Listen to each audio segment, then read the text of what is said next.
The NHS needs a completely radical overhaul, the whole thing. You can't just keep throwing money at it, because every time there's a problem in the NHS, some politician announcers will put another 12 billion in, you know, the national insurance, hike in tax and all that kind of stuff. Now, the story that Kate's just been talking about and touching on whether private medicine should be allowed, in 2014, 28% of all money in this country, government money, was spent on the NHS. That is expected to go to 40% by 2024, 1 decade later.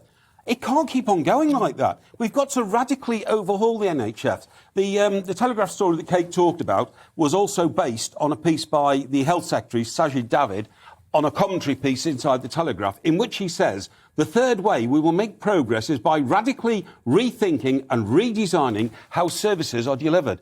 That's got to come sooner than later. Otherwise, the country will go bankrupt by trying to get into these waiting lists, which are never, ever going to be removed. But there's a reason why no administration ever tackles the real root and branch reform of the NHS. Because it's long-term. Well, because the general public are so sentimentally attached to the NHS. And it's like the sacred cow.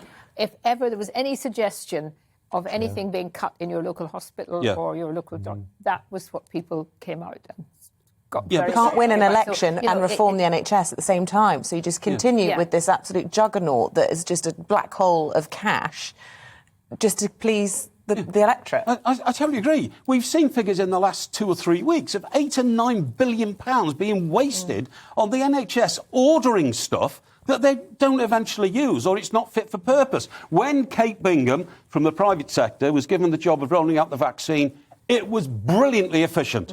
So why don't we bring other areas of the private sector, don't have to be in health, they can just be in business, like Kate Bingham was, and get them to address, you know, get somebody like Lord Sugar in and say, you're now the czar of the NHS, you know how to make things work, you're a great businessman, make the NHS work and give us value for money.